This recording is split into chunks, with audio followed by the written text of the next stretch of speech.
All right, the Raiders lose yet another starter this week. OBJ realizes the Browns just might be better without him.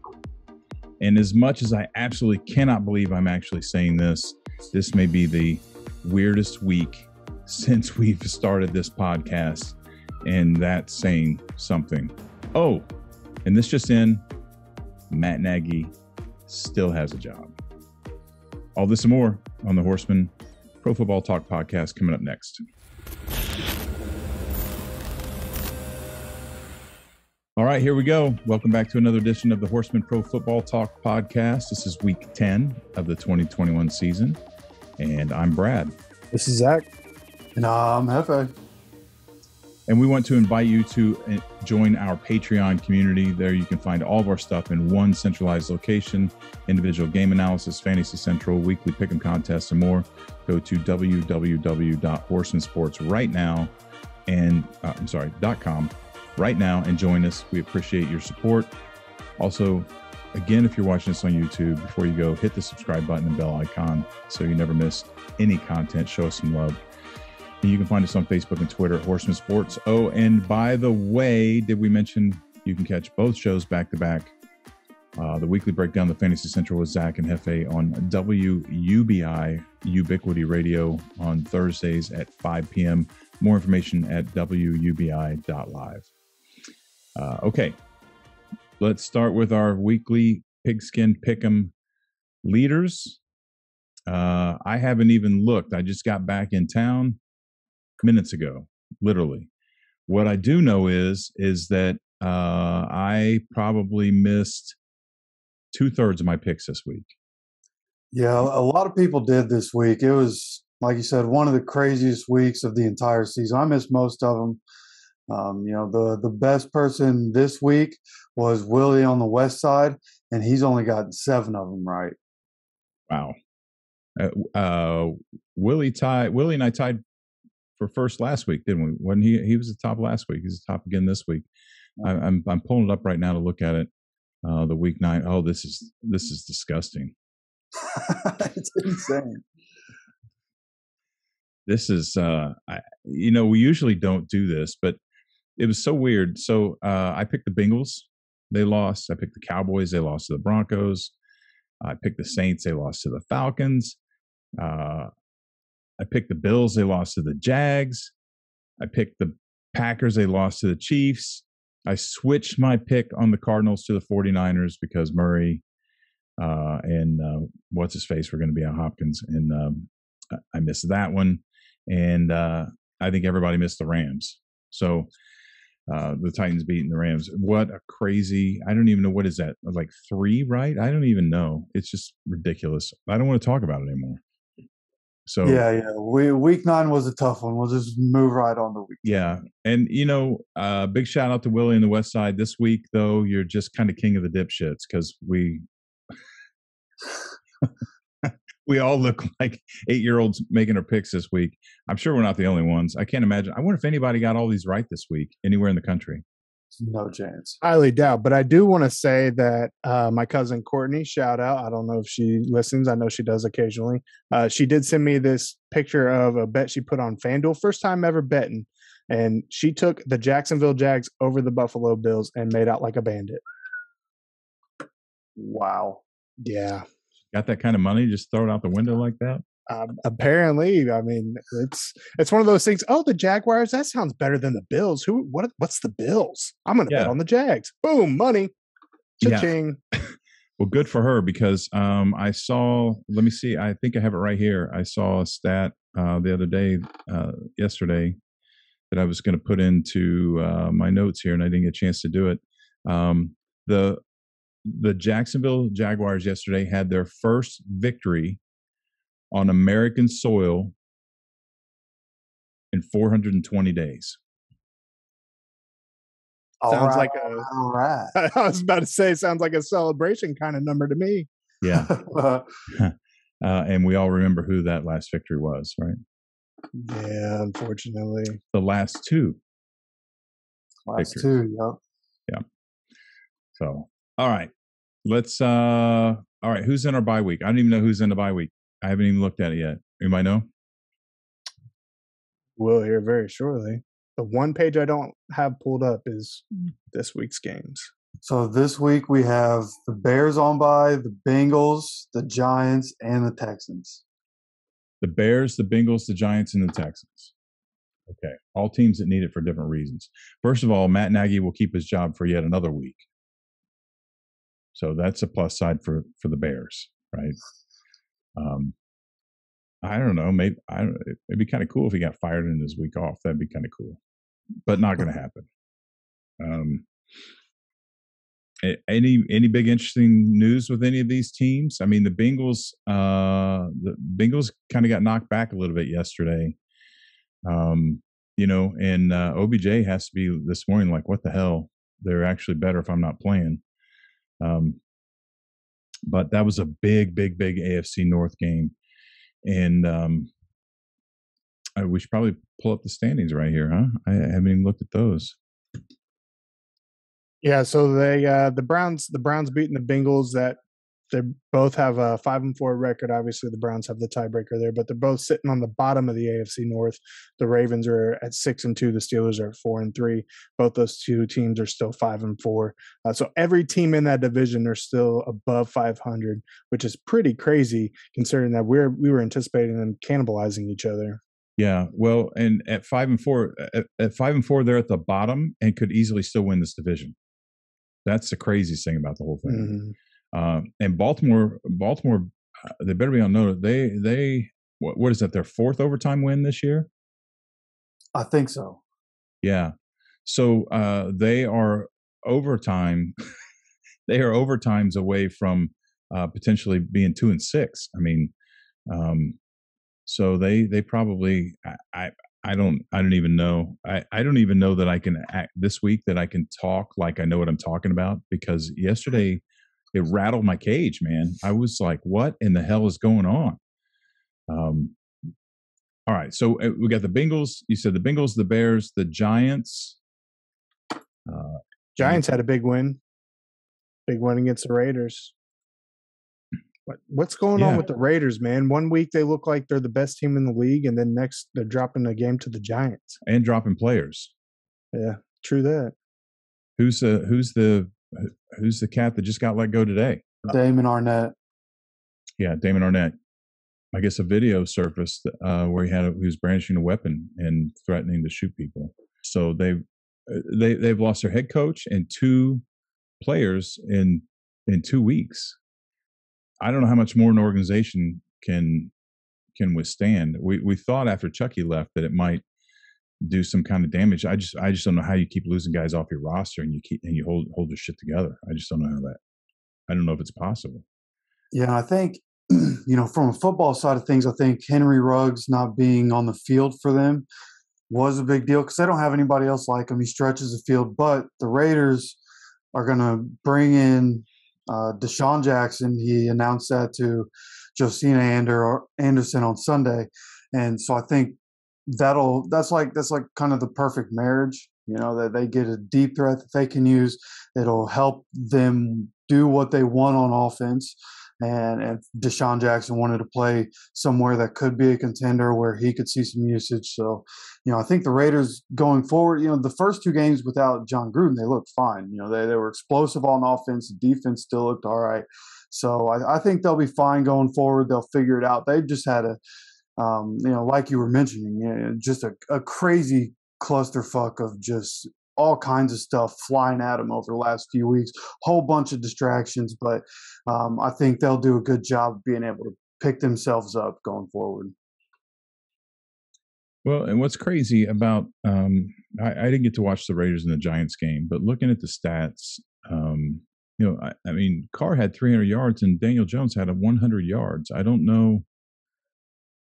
Again, I didn't watch it, but I know that Carr threw a couple of picks. I don't know how you let the Giants beat you. But we're going to say this all day today, running down these games. I don't know how this happens. So let's hope they can kind of get it together. And who was the last one? Bengals, Bears, Giants, and the Texans. Oh, yeah. Nobody wants to talk about the Texans. No, I don't want to talk about the Texans. Besides, I will say, apparently there were, quote, multiple teams interested in Deshaun Watson, but I heard 3 first-round picks maybe going to be offered to him and all that, but nothing ever came about before the trade deadline. So I heard that the Dolphins and the Texans came to an agreement, but part of the agreement is that they're going to wait until all of his legal issues are cleared up before they pull the trigger. Which tells that's gonna have to be the whole entire next season because the trade deadline passed. Yeah, exactly. But it also tells you what they think about Tua. That he's not.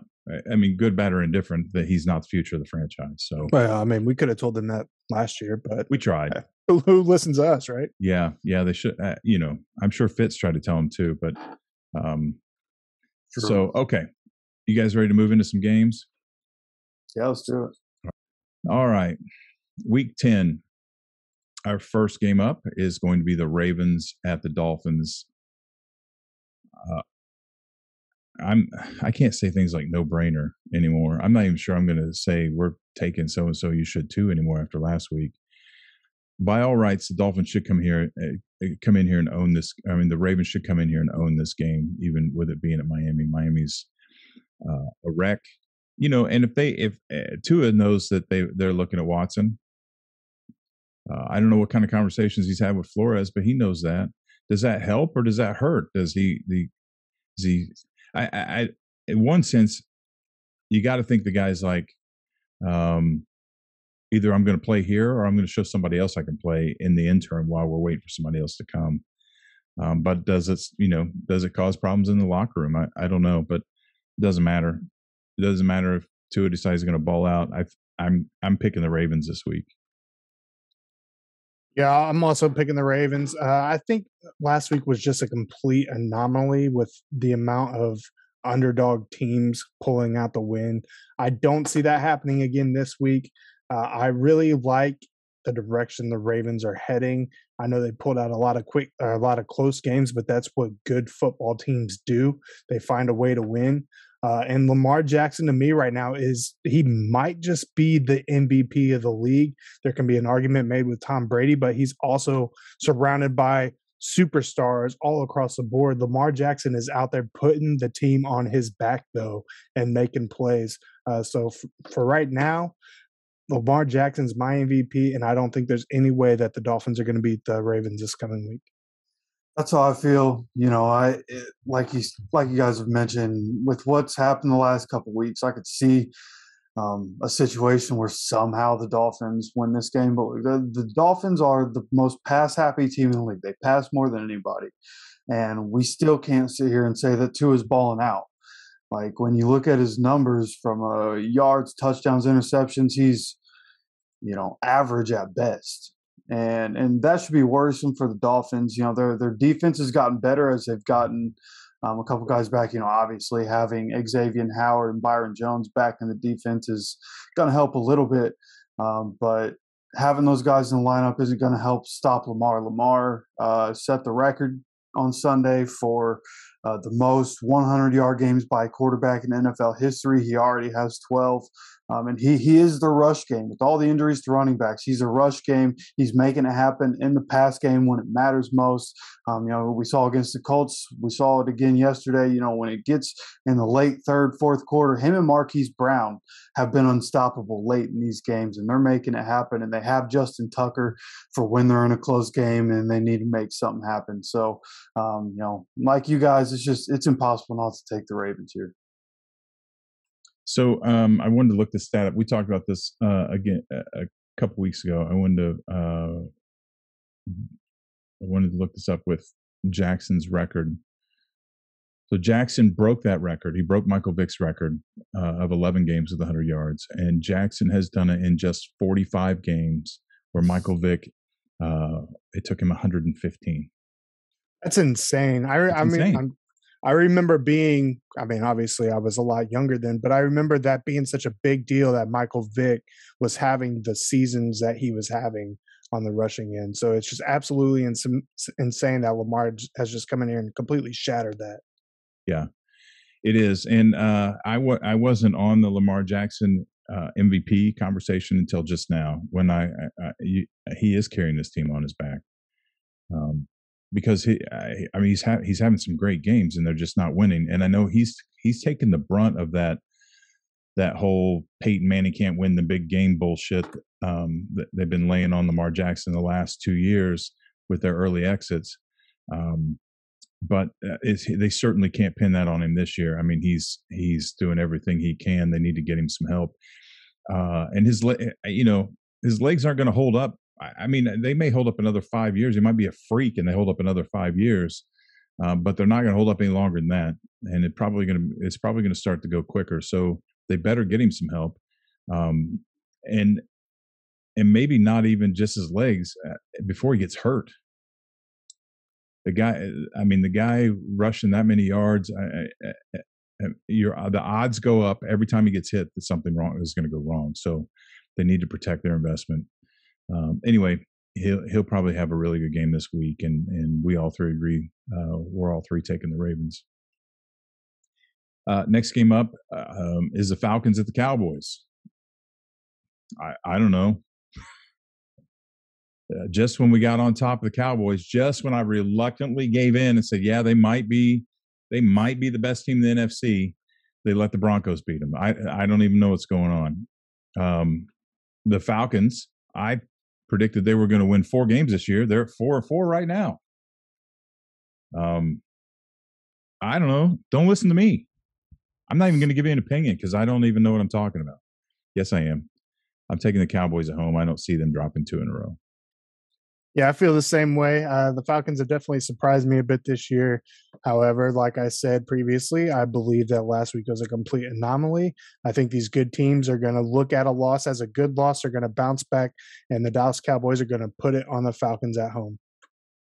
Now, I don't know if last week was so much of an anomaly. I mean, it kind of was, but I think with the talent that's been in the drafts the last couple of years, I think that there's more parity in the league, and it's more of an actual any given Sunday kind of league. But in this game, I could see a way the Falcons win. The Falcons have looked good some weeks, look like complete trash some weeks. But what it comes down to for me in this matchup right here is that the Falcons defense is not the Broncos defense. And I don't think they'll be able to stop the Cowboys the way the Broncos were able to. The Broncos definitely surprised some people, especially coming out without Von Miller and looking like that. But getting Michael Gallup back in the lineup is going to help this offense. They actually pulled up a graphic in the game, the Cowboys game yesterday, showing that they had actually had I think it was 125 or 128 rushing yards a game. They've been pretty balanced, and I think they'll be able to get back to that here in the Falcons game and win this one. All right, we're all three taking the Cowboys this week over the Falcons. Next game up is the Saints at the Titans. All right, so I mean, I could go off on the whole weird thing, with the Saints losing this week and the Titans beating the Rams. Here's my concern about the Titans. My concern about the Titans is that they're better than we're giving them credit for because we have AFC South bias. And I don't know that we can resolve that conversation today, but that I'm now backing up and keeping a more open mind because they pretty much handed out an ass whipping yesterday. They're 7-2. The Colts are not going to catch them. It's just not going to happen. It could mathematically happen. I don't think it's going to happen. The odds are it's going to happen. And if that's the case, and they have the ability to begin to peak coming in the second half of the season, we could be talking about the Tennessee Titans like we were talking about them last year. I don't like betting against Sean Payton. This game could go either way. Because I could be probably having the same conversation about the Saints that I'm having about the Titans right now. But I don't think so. I think there's just too much instability still in New Orleans. I think they're in Nashville, and I'm taking the Titans this weekend. So, yeah, with the Titans, you guys know how I pretty much not been a fan of them all season long. However, I do have to admit that they are seeming like they are legit. I think the injury to Derrick Henry will ultimately start to hurt them as the season goes on.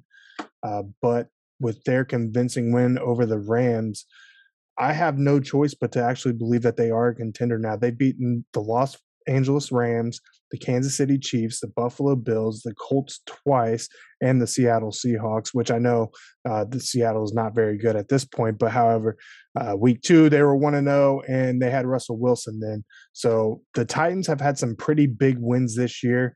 I think that they are more than capable of pulling off a win against the Saints here. I do like the Saints. I think the injury to Winston kind of shook things up. I think eventually they'll get back on track. I just don't think it's going to happen this week. So I have the Titans improving to 8-2.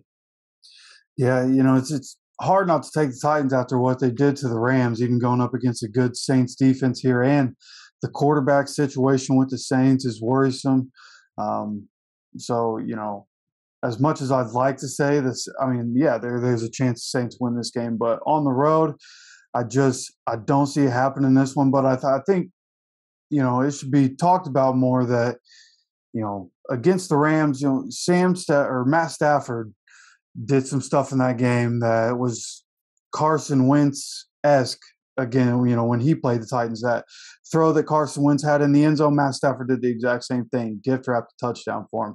Very next play, pick 6, gift wrapped another touchdown. So, Matt Stafford kind of threw that game away for him, and I think that whoever the quarterback is for the Saints, there's a chance he does the exact same thing in this game and isn't able to put up the points because, again, I don't trust Trevor Siemian. I don't trust Taysom Hill as a quarterback. So, in this one, I'm going to have to go with the Titans. All right, we're all three taking the Titans. And what I'd like to point out, I want to go back to one of your points you made, Zach. It kind of goes with my AFC South bias. The Titans have successfully done through their tough schedule what the Colts were not able to do through their tough schedule, and that's the difference. They both had incredibly tough schedules the first half of the season, and the Titans have done what they're supposed to do with it. And I'm not really knocking the Colts. The Colts are a good team, and I believe that, and I think a lot of it's circumstantial. I'm just saying that I think that the Titans are 7-2, man, and they have tiptoed through a minefield to get there. So yeah, and the whole second half of this season, they have New Orleans, which is going to be a good game. It's going to be competitive. New Orleans could very well win this game, but the following week they have the Texans. Then they're at New England, which they could end up losing that game as well. But then after that, they have their bye week. They're against the Jags. They got a tough game at Pittsburgh, and then San Francisco, who's not very good this season. Miami, who's not very good this season, and Texans again, not very good this season. So they could potentially be riding away with the easy back end schedule and the number 1 seed in the AFC. And with the way things are going, that number 1 seed could land them in the AFC Championship very easily. Yep. All without Derrick Henry. That's right. Yeah, well, and it came out after we had already talked about him being done for the season. Apparently, there's a chance he's able to get back for some sort of playoff run. Okay, I kind of brought that up last week. Was wondering with his foot, it didn't seem like, because I have not read the extent of his injury. The only knowledge I have is the headline in the conversation we had. But when I heard it was a foot, that's why. Remember last week I said, is how long is he out? Because I thought maybe he'd be able to come back for the playoffs. So that's good news for Titans fans. Not so good news for the rest of us. I say that if the Colts aren't in, I don't have any problems getting behind the Titans. I love what Vrabel's done there. I like Ryan Tannehill. If you don't like Derrick Henry, something's wrong with you. So, good. And you want teams. You want teams to. I've been through this injury thing as a coach, and you want to beat a team at their best. I guess if you win a Super Bowl, nobody ever goes back and says, "Yeah, but so and so was hurt." But as a fan, I want the entire Tennessee Titans roster intact. I want all these teams to be healthy, and I want to see who the best team is when they play. So I hope he does come back. He's too good of a player. He's too good for the NFL and the sport, and as being a fan, for him not to be playing. So good luck to him. I hope he's able to do that. All right. So we're all three taking the Titans. Next up, scares the hell out of me. The Jags at the Colts. Hefe, I saw you laugh, and I don't know whether you're laughing because you think it's a joke or you're laughing because you're like, God damn, he's right. Kind of nervous. It's terrifying after what happened yesterday, the Bills. And there's somebody who I absolutely have I have a lot of respect for. Somebody's been a friend of mine a long time. Told me yesterday that he thought the Jags were going to beat the Bills. I was like, you no fucking way.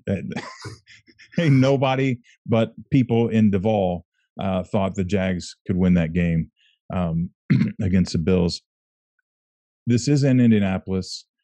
The Jags only have 2 wins. I don't see them, getting 50% of their win percentages or getting 100% of their win total in back-to-back weeks. I don't see them matching that with 2 wins in a row, especially on the road with Indianapolis. I do think that Indianapolis is the better team. They're starting to kind of show their dominance, and I hope that it's this way again this week. So I'm taking the Colts. Yeah, so the Jags, I mean, they pulled off a huge win against the Buffalo Bills. But I think that, I will give credit to the Jags for doing what they had to do. Their defense played phenomenal. They were able to pull off the win. But the Buffalo Bills, let's be honest, had a pretty bad game offensively. Josh Allen was 31-47, 2 interceptions. I think he had a fumble in there or something like that too. So they just had a pretty bad game. I don't think the Jags are going to be able to replicate that with the Colts. Right now, the Colts, although we have lost 2 out of the last 5, we won 3. I think both those games were in overtime. The Colts are looking like a lot better football team than they were at the very beginning of the season. They're playing well offensively. Carson Wentz is playing well. The defense has been playing extremely well. So I don't think there's any way that the Jags are going to come close to beating the Colts this week. But hey, like we said, 420 days ago, 421 now, the Jacksonville Jaguars upset the Indianapolis Colts. So you never know. But I'm taking the Colts all day. Yeah, it seems like, the Colts, when they lose, it's to better teams and they shoot themselves in the foot. But when they've played some weaker opponents this year, they've been handling them. And the games haven't really been close. So I expect that to happen this week. When you look at the Jags versus the Bills, the Bills don't have much of a run game, especially when Zach Moss gets a concussion and gets knocked out of that game against the Jaguars. Devin Singletary is never going to be a dominant lead running back. So they weren't able to run the ball. They got one-dimensional. And then, as everybody knows, the defensive end, Josh Allen, was able to pin his ears back and go get quarterback Josh Allen all day long. So that's not going to happen against the Colts. They have Jonathan Taylor. They have Nyheim Hines, who they involved heavily last week, and I think they're going to continue to use that formula. You got to look at the numbers. When you win, who's the star of the game? It's Jonathan Taylor. You have to get him the ball. I think they're going to be able to do that. Like you guys have mentioned, Carson's been balling out. Michael Pittman Jr.'s emerged as a number 1 receiver. And the only thing that worries me is the defense and all the injuries. We're playing with 2 second-string safeties, and, it worries me. So again, the Jaguars, I don't know why. The history of the Colts and the Jaguars just seem to beat the Colts no matter how good they are. So I'm a little nervous about it, but I am taking the Colts. Okay. We are all three holding our breath and taking the Colts this weekend. Next game up is the Cleveland Browns at the New England Patriots. This might be a really good game. The Patriots are quietly building something again in New England. And when you take Belichick's experience and what's happening, and you're paying attention to the patterns happen here, the Patriots could and we'll talk about the playoff picture at the end of this today. But this game could go either way. It's in Foxborough. The Browns seem to shoot themselves in the foot, but they are probably the better team here. But again, it's in Foxborough. You're against Bill Belichick. And I don't know if yesterday with the Browns, was that kind of a fuck OBJ thing, and they had something to prove. I know Mayfield said something about their resiliency and bouncing back again with trauma and drama and all that stuff. So can they do that 2 weeks in a row? All right. So you guys are like, just get around to your pick already. I'm going to take New England. Oh, I didn't see that coming. Yeah.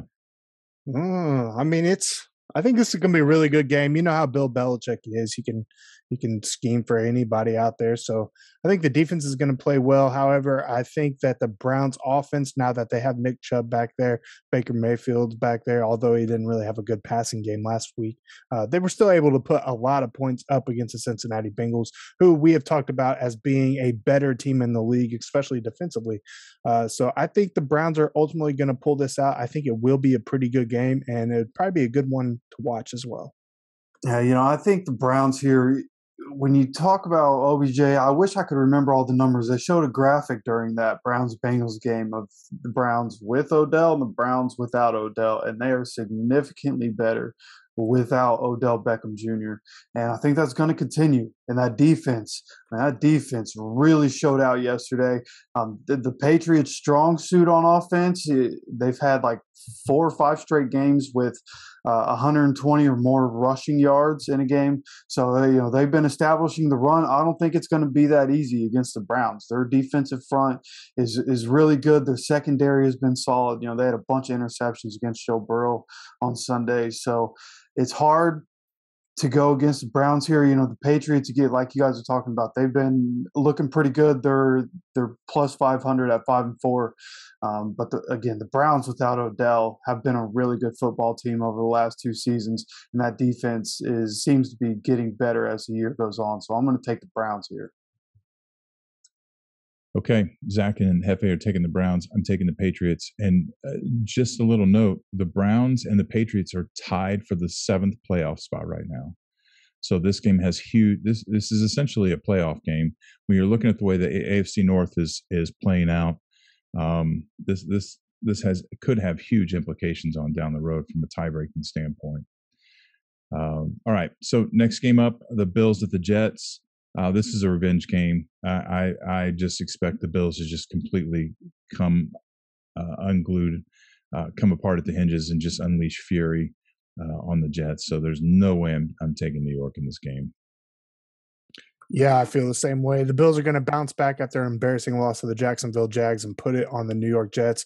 Don't know who the New York Jets quarterback is. I haven't even paid that much attention to them, but they have 2 guys who are more than capable than what appears to be their number 2 overall pick, Zach Wilson. So it'll be interesting to see who the Jets go with this week, but ultimately it's not going to be good because the Buffalo Bills are going to be out looking for revenge. Yeah, that's how I feel. The Bills' defense is still really good. The offense has had some struggles over the last couple of weeks, but that Bills defense is very for real.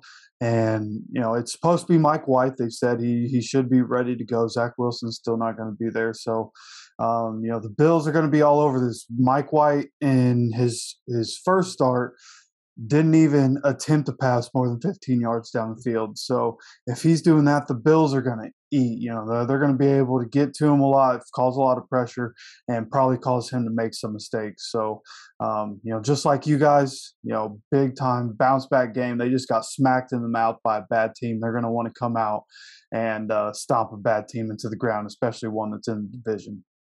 All right. So I'm gonna say it. All right. We're all 3 taking the Bills, and you should too. Now, if it doesn't work out, I don't want to hear any shit on social media. I don't care. But bet at your own risk. But we're taking the Bills. All right. Next up, the Lions at the Steelers. Here's another one. I got nothing to say here, except I want to again apologize to Lions fans for the shit they have to go through. This is going to be. Well, I don't want to say it's going to be bad, but there's no chance the Lions win this game. Yeah, I'm going to pick the Steelers. I do think the Lions could upset them here. It's the Steelers aren't very good offensively. They're only averaging 18.9 points a game, but they're holding opponents to 20, whereas the Lions are giving up 30 a game. So there could be a difference there. But ultimately, yes, taking the Steelers, but the Lions could pull it out. Mark my words. Yeah, I kind of thought about that, because obviously they're the upsets every week. I thought about making this the upset, but I mean, does this really feel like a game Mike Tomlin's going to let his team lose? Like one way or another, Mike Tomlin's going to figure out how to outcoach Dan Campbell and win this game, or at least trip his players coming up the sideline. There is always that. The guy does what he proves that he does what it takes to win. He's not above tripping players. Sorry, I couldn't help myself. Were you done? I cut you off. You're done? Yeah, There's nothing to talk about, is there? No, this is an obvious Steelers win, in my opinion. Yeah. The Lions might be the first team to go 0-17 in NFL history. Sure feels like it. Yeah. And I hate it for Lions fans. But anyway, we're all three taking the Steelers, and you probably should too. Not probably. Take the Steelers. Buccaneers at Washington. I almost did it again. Old habits die hard. 97% of people pick the Bucs, and I just happen to be one of them. I don't know why anybody in their right mind would choose the Washington football team in this game.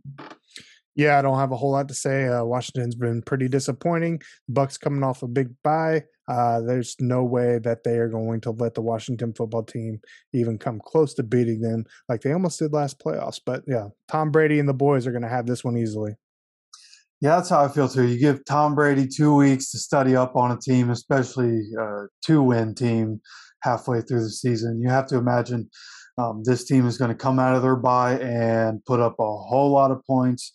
And the defense probably going to swarm Taylor Heineke. This is probably going to get ugly. Yeah, and this is the kind of game. Brady's not from what I understand about Brady. I don't know the guy, but he's the kind of guy like when I was younger. I don't play video games anymore, but when I was younger, some of the older video games, I got so good at them that I was just figuring out. I would like play, and I would say, all right, well, I'm going to see if I can break my record for rushing touchdowns in this game, or I'm going to see how many points, break my record for points in this game, or I'm going to break the record for how many onside kicks I can get in this game. Brady's probably not going to look ahead the week after. So he might just be thinking, all right, well, maybe I'll throw 7 touchdowns this weekend, and trying to formulate a game plan to do that. Or thinking, all right, well, I'll throw to 8 different people, spread the ball. There's no telling what kind of games he might be trying to play, expand on. I mean, it's going to be ugly. I think it's going to absolutely be ugly. So we're all three taking the Bucs, and you should too. Next up, the Panthers at the Cardinals. We've got Hopkins and Murray are both game time decisions. I don't know that it's going to matter. I can't. I was trying to get behind the Panthers early. I just think they're mediocre at best. And I think the Cardinals are just, I picked against them yesterday with Murray and Hopkins going to be out, and it backfired against me. I think the Cardinals really are legit. And if they're that legit and they're at home, they shouldn't have any problem beating the Panthers. Yeah, the Cardinals are legit, and the Panthers, I'm done betting on the Panthers. They have completely lost all confidence from me, so I am going with the Cardinals all day here to move to 9-1 on the season. I mean, we've seen the Cardinals win a game without Cliff Kingsbury and a bunch of other coaches not there. We've seen the Cardinals now win without their 2 best players on the entire team. So when they go up against a guy in Sam Darnold, who's probably the worst starting quarterback in the league at this point, then this game might be close because the Panthers defense is very good. Stephon Gilmore has 2 interceptions in his first 2 games with the team. This is a very solid defense. So I could see him, keeping it somewhat close, but as long as the Cardinals just keep throttling people without this key guy and this key guy and this key guy, I mean, you have to imagine they're going to make easy work of the Panthers. Yeah, for sure. So we're all three taking the Cardinals, and you should too. Next up, Vikings at the Chargers. Fuck them Vikings. They almost did it to me again. I'm telling you, man. So I'm scared, right? I mean, they took the the Ravens to the brink on the road. Now they're going down to Los Angeles for the Chargers. I think that the Ravens might be slightly better than the Chargers. I don't know what to expect, and I'm scared because no matter what I pick, the Vikings are going to do. If I pick the Vikings, I'll say, well, they're going to upset them. Then they'll get blown out. So I'm taking the Chargers. But anybody who's listening to what I'm saying, you have to understand the Vikings do the exact opposite of what I say every single week. And that's the reason why I'm going to take the Vikings for the upset of the week here. Actually, no, that's not the reason, but that is a good I don't know how I feel about that.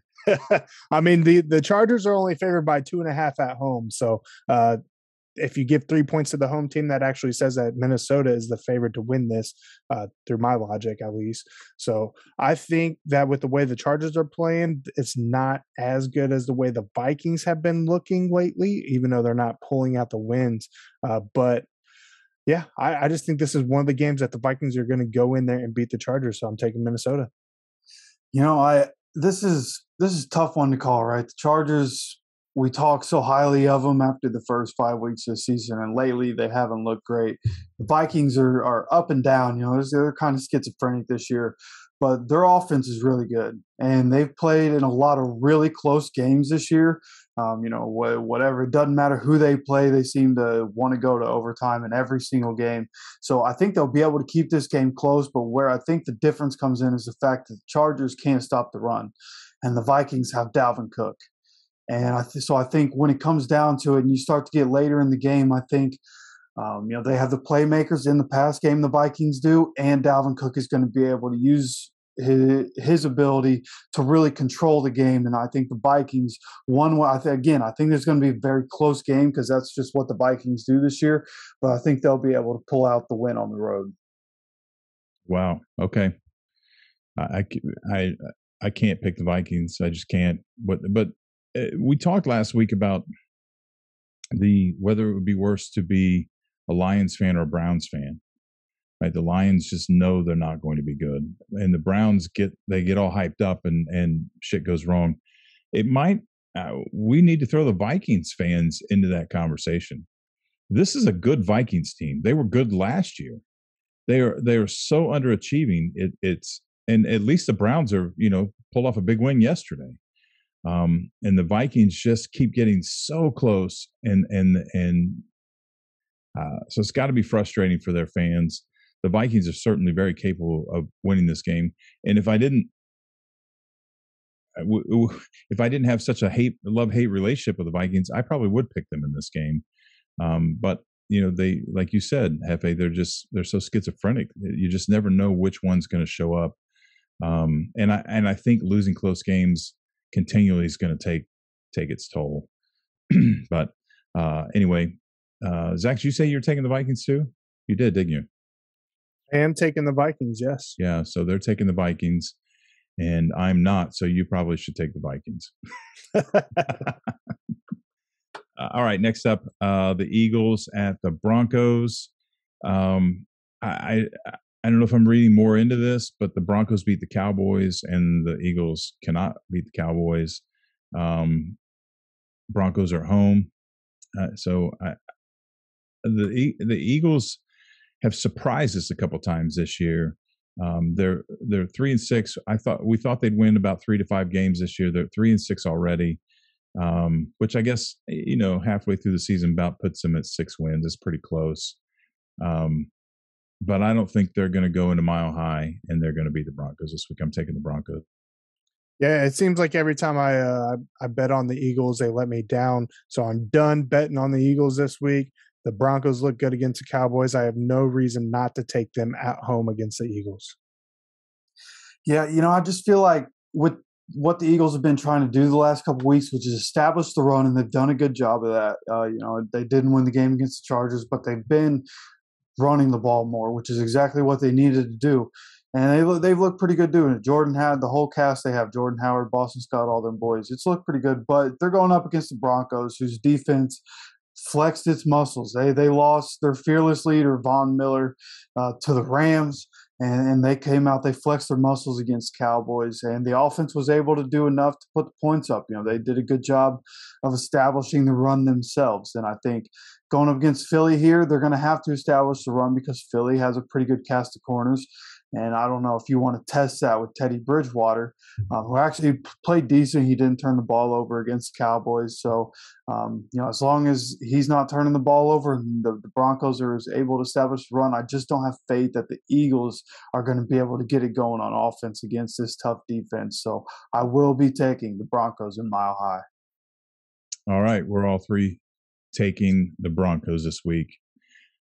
Next game up, Seattle Seahawks, Green Bay Packers. Allegedly, they're already starting to hype this up as this is a Russell versus Rodgers, that they're both going to return if Rodgers clears the COVID protocol. I'm not buying it. I don't think the Seahawks are good. I think Wilson is not going to be in Seattle for much longer. I think that love affair has waned. I think Wilson's a competitor from what I think I know about him, but I don't think it's going to matter. And I'm not so sure that Rodgers, when you look at Rodgers, what he says and what he does and how he plays and how he acts, and you put together his season he had last year and then what happened in the off season, I think this guy is better when he's got a chip on his shoulder. And I think he might come into this game a little pissed off with what the media has done to him, and he just might light Seattle up. There's no way I'm picking against Aaron Rodgers. Yeah, you took the words right out of my mouth. The best Aaron Rodgers is an Aaron Rodgers who is completely pissed off. That's what's going to happen. And the Green Bay Packers, even without him last week, they should have beaten the Kansas City Chiefs with Jordan Love. If it wasn't for the two missed football, one was blocked, but the two field goal plays that they didn't get, they could have very easily been in that game to win. So I like the Green Bay Packers to come in here and absolutely demolish the Seattle Seahawks this week. Yeah, I was just talking to somebody on Sunday about how Russell Wilson, even when he comes back, Russell Wilson's regressed. He had the hot start in 2020, and then after that, it got inconsistent, and that inconsistency came into 2021. He's regressed, and the team in Seattle around him just isn't good. That's been very apparent with Geno Smith at quarterback, that this team is not very good. So even with Russ there, do I have faith? No. Why? For exactly what Brad was talking about. Aaron Rodgers, it's kind of like the same conversation people have about Tom Brady. When you piss this guy off about anything, it doesn't matter. He probably makes stuff up on his own time to keep that chip on his shoulder. But if he's going to come into this game, he's going to prove a point. And even without practice, he's supposed to be cleared off of the COVID protocol on Saturday. So even coming in without practice, I will take Aaron Rodgers and the Packers to beat the shit out of the Seahawks on Sunday. Well, he said beat the shit out of him. So he's you didn't mix words there. Hefe's pretty sure. I'm real close, and I think Zach is too. So we all three agree. This is. I don't think it'll be close. I don't know that it's going to be 40 points, but I expect the Packers just to control this game from start to finish. Absolutely. Yeah. All right. Next up, big AFC West game. The Chiefs at the Raiders. Chiefs got a big win against the Packers, like we just talked about. Raiders have lost their coach. They've lost two players off their roster. Got all kinds of drama going on. They are going to be in Las Vegas. The Chiefs are champions who are lost. And there isn't anything more dangerous because they could remain lost and just not make the playoffs, or they could suddenly get their head out of their ass. And if they do that and return to the Chiefs that we know, it's a different story. So I don't know what's going to happen here, but everything I've seen to this point, aside from the Giants, I thought I was sure about what I was going to say, and then I remembered the Raiders just lost to the Giants. I'm going to go with the home team here. I'm going to go with the Raiders. It appears that the Chiefs are still fumbling. They're still moving in the wrong direction. The Raiders, for all intents and purposes, have been moving into the right direction. I'm going to chalk their loss up to a rough couple weeks but they've still been able to overcome a little bit. They're at home, AFC West showdown, playoff implications, and I'm going with the Raiders. Yeah, I feel the same way you do. The Chiefs, they just have not looked good. Patrick Mahomes has not looked good this season. Their defense is complete garbage. I think the Chiefs dynasty, quote unquote, if that's what you want to call it, is running dry. I think the contract that Mahomes has is going to take too much away from the positions that they need throughout the rest of the team. So I think the Chiefs are done for. I don't think they're a good football team. They're definitely proving that. They're 5-4 on this season. The Raiders are looking better and better, although, yes, they had a hiccup last week against the Giants. But the Raiders, when it comes to the Chiefs, even when the Chiefs are balling out, winning 15 games in the season, the Raiders are always a team that seem like that are going to sneak in there and pull at least one of the 2 wins on them on the season. I think this one will go for the Las Vegas Raiders. Yeah, I think what it really came down to for the Raiders in the Giants game is the fact that they couldn't execute in the red zone. They got inside the red zone 4 different occasions where they kicked 3 field goals, and they somehow, I don't know how this happens, their kicker missed a 25-yard field goal. Not that in the end, that field goal wouldn't have mattered. They still would have lost by 4, but if they score 3 touchdowns in a field goal there, that's an extra, what would that be, like extra 18 points on the board than what they had. So, going up against Kansas City, who's obviously their defense isn't great, I think they'll be able to execute on that more. Deshaun Jackson adds that different value to their offense that they didn't have this last week. The explosiveness when they get in the red zone, you have to pay attention to Deshaun Jackson because he's a pretty good route runner. So, in this one, I just think that the Raiders are going to be too much for a Chiefs team that continues to struggle even when they're winning. Okay. We're all 3 taking the Raiders. Last game of the week, the Rams at the 49ers. I'm not going to go as far as saying fuck those 49ers, but I'm a little pissed off that I tried to ride them last year, and I changed my pick last week with the whole Kyler Murray thing.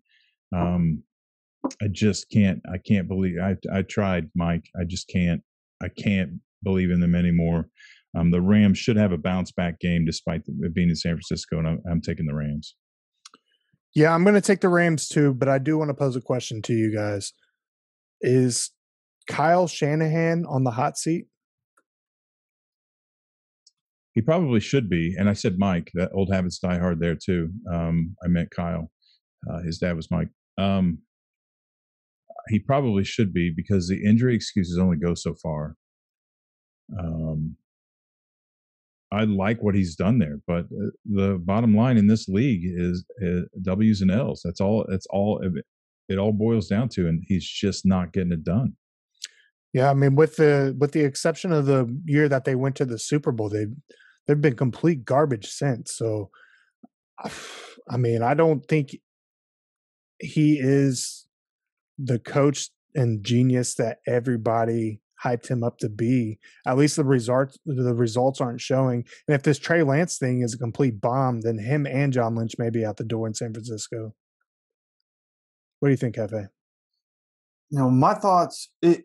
It's hard, right? Because we know the years that they've been bad, they've had injuries. Jimmy Garoppolo, the record with and without Jimmy Garoppolo is they win a lot with him, don't win much without him. But it's been different this year. Even with him in the lineup, they're still losing games. And so I don't know. I want to say no because of his name value, right? There's a lot of name value there. He's taken an offense, to being the best offense in the league, and they went to the Super Bowl. He's had San Francisco in the Super Bowl. So I don't know if he'll be on the hot seat this year because there have been injuries all over that defense again. Jimmy Garoppolo is out for a couple games. I think he'll get the rest of this season, but if they don't do well next year, then I think he's for sure going to be on the hot seat. Fair enough. Yeah, I was just curious to know what you guys thought about that. I don't know. The 49ers have been pretty disappointing to me the last couple of years. I know that the whole injury thing's there and all that, but Yeah, I don't know. To me, I think he's definitely on the hot seat, so we'll see how that all turns out. But anyways, I'm taking the Rams. Who do you think is going to win this ball game, Jeff? So, for a lot of the reasons we were just talking about, Niners just aren't very good. They've been inconsistent. I feel like the Rams are going to have a big bounce back game here. It's worth a lot. It's a division game. They have to stay there with the Cardinals, who still only have one loss and are looking phenomenal. So I think the Rams are gonna come up big on a primetime game. Yep. All right. We all three agree. We're taking the Rams this week, and we all three agree that Kyle Shanahan probably ought to get it together, or he might be looking for a job elsewhere. Yep. Okay, so that does it for the games. I want to go over this playoff picture real quick. We're going to do this every week as for the second half of the season, as this picture fluctuates and changes, and it is a mess right now. It's an absolute mess. So in the AFC, the number one seed is, as we talked about earlier, the Tennessee Titans. They're sitting the first spot at 7-2, with very, very, very little hope of the Colts catching them and unseating them in the AFC South. Number two is the Baltimore Ravens. Thanks to another overtime win yesterday, they moved to 6-2, which is critical because there are a lot of teams with 3 losses. So that overtime win last night really propelled them forward. They've given the top spot of the AFC North and number 2 seed as it stands today. Number 3 is the Los Angeles Chargers at 5-3, the top of the AFC West, with a very slim lead at the top of the AFC West. And that not only could change hands, but it could change hands a couple times throughout the rest of the season from week to week. Number 4 is the Buffalo Bills at 5-3, which I'm surprised at this point the Bills have 3 losses halfway through the season. That's a little scary to me because I thought the Bills were better than that. I think we had a lot of talks about them only losing 1 to 3 games this season. They've already lost 3, but they're sitting in the number 4 spot. The Raiders are at 5-3 in the 5th spot. The Steelers are at 4-3 in the 6th spot. And then the 7th spot is the Patriots, the Chiefs, the Browns, the Bengals, and the Broncos are all at 5-4. And then the Colts are right behind that at 4-5. And then we fall off to the teams that we dare not speak their names, the Jets, Jaguars, Dolphins, and Texans. So there's a huge, huge bottleneck for the 7th spot, maybe even the 6th spot, because the Steelers are only 4-3. So essentially, and the Raiders are 5-3. I mean, the 6th spot to number 12, they're basically all tied. This is going to be a rat race coming down through the end of it. So any one of these teams, none of these teams are out of it. I mean, including the Chiefs and the Broncos, and hell, for that matter, the Colts. The Colts go on a winning streak, and a couple of these teams drop a couple more games. The Colts might find themselves in that 7th spot. So we'll be watching that. In the NFC, obviously the Cardinals 8-1, sitting atop of the NFC West and the number 1 seed. The Packers are at number 2 with 7-2 record, and the Buccaneers are number 3 with the 6-2, and the Cowboys number 4, 6-2.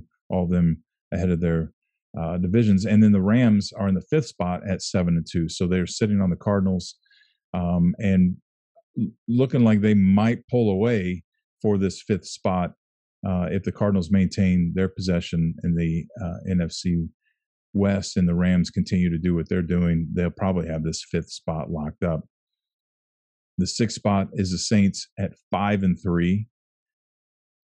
And then the 7th spot are the Falcons. Who would have thought? I didn't expect that.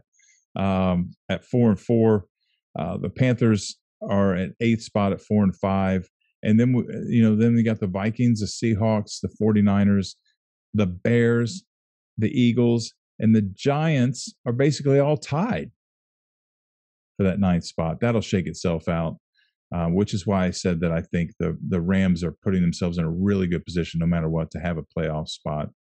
And we'll see what happens. The Saints kind of can control their own destiny as well if they can pull it all together. So anything you guys want to say about the playoff race? No, not necessarily. It's definitely going to be interesting to see how everything shakes out here. But I think the Packers ultimately are going to slip back into the number one spot in the AFC, especially because they hold that tiebreaker with Arizona. Or NFC. Did I say AFC? I mean, NFC. You did, but we knew what you meant. For me, I think the AFC is going to be interesting as we get down because there are 9 teams right now. Assuming, we're recording this on Monday. The Steelers play the Bears on Monday Night Football. Assuming the Steelers win this game and end up with 5 wins, that'll make 9 teams in the AFC that have 5 wins. And as a Colts fan, I know I messaged you guys this yesterday. Week 9 went about as well as it could have for the Colts in terms of the playoffs. They get a win. A lot of these top teams get a loss. So the Colts are only 1 game back. Probably 2 games back in terms of different tiebreakers that'll happen from being out of the playoffs. So that's exciting as a Colts fan. Hopefully, like you said, we can have a win streak. Hopefully they can beat the Jags, end up at 500, and finish out the season. And then the NFC, I didn't really realize it until just now, but they are very top heavy. Like their top 5 seeds all have 2-game distance on everybody else, and it immediately drops. The Saints at 5-3, and then a 500 team is their number 7. So, I think the AFC there's a not very good 500 team. Yeah, very, very not good and very inconsistent 500 team. So, the NFC, we kind of, other than, 6 down, we don't really know what's going to happen. We know who those top 5 are going to be through this point of the season, but the AFC is going to be a wild race all the way to the finish.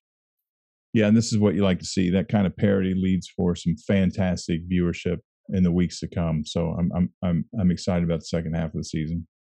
All right, that does it for this week. We want to remind you to please be sure to show some love and like, share, and subscribe. Tell your friends and your grandma. Make sure that you tell them also, don't forget that they can catch our weekly rundown and the Fantasy Draft Central show on Thursdays at 5. It's now 4, right? Now 4 p.m. Eastern. The time change on WUBI Ubiquity Radio. Find more information at WUBI.live. And it's never too late to join us in the ESPN Pigskin Pick'em Challenge. Again, congratulations to Westside Willie for picking 3 right and beating the hell out of the rest of us this week. Find the link pinned at the top of our Facebook and Twitter pages at Horsemen Sports, or just search for Horsemen Sports on the ESPN Pigskin Pick'em website. We announce the weekly winners each week on the show. And of course, we will see you back here again next week for week 11. Until then, thanks for joining us. Deuces.